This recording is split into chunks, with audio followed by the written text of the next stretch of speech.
স্বামী যখন বন থেকে ফিরবে তোমার স্বামীর একটা সালাম দিবা, বলবা ঘরের দরজার চৌকাঠটা যেন তোমার স্বামী পাল্টে দেয়। সৈয়দনা ইব্রাহিম ওনার ছেলে ইসমাইল দেখতে গেলেন। সৈয়দনা ইসমাইল বাড়িতে নাই, বনে গিয়েছে শিকার করার জন্য। ঘরের দরজার বাইরে থেকে সালাম দিয়ে বললেন আসসালামু আলাইকুম। ভেতর থেকে কর্কশ গলায় একটা মেয়ে সালামের উত্তর দিয়ে বলল ওয়া আলাইকাস সালাম। গলার মধ্যে কোনো মায়া নাই, মহব্বত নাই। জিজ্ঞেস করলো সৈয়দনা ইব্রাহিম, মা কেমন আছো? মেয়েটা কয় বেশি সুবিধার না। তোমাদের খাওয়া দাওয়া কেমন চলে? ভালো না। তোমার জামাই কই? বনে গেছে। এবার মেয়েটা বলতেছে আমনে কেডা? সৈয়দনা ইব্রাহিম বলে আমি কে, চিনবা না? স্বামী যখন বন থেকে ফিরবে তোমার স্বামীর একটা সালাম দিবা, বলবা ঘরের দরজার চৌকাঠটা যেন তোমার স্বামী পাল্টে দেয়।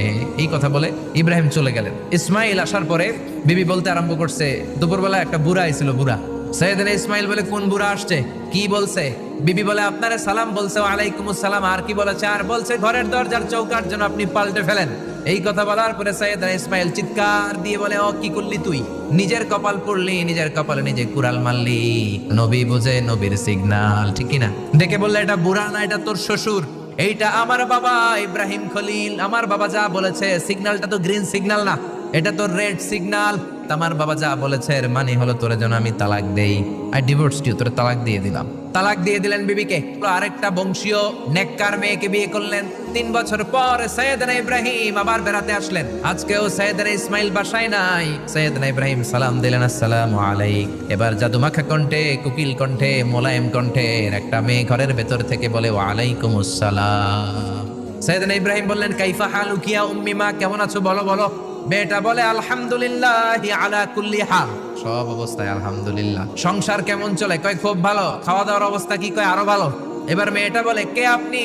এই মরুভূমির মাঝখানে রৌদ্রের মধ্যে দাঁড়িয়ে দাঁড়িয়ে কথা বলেন, কেউ তো কোনোদিন আমাদের খোঁজ নিতে আসে না। কে আপনি? ঘরে আসেন। সৈয়দনা ইব্রাহিম বলে না, আমার পরিচয় দিব না, ঘরেও আসবো না। মেয়েটা বলে আপনি যদি ঘরে না আসেন আমি কিন্তু রাগ করব। জোর করে ঘরে নিলেন, শরবত খাওয়ালেন, খেজুর খাওয়ালেন, রুটি খাওয়ালেন, মাংস খাওয়ালেন।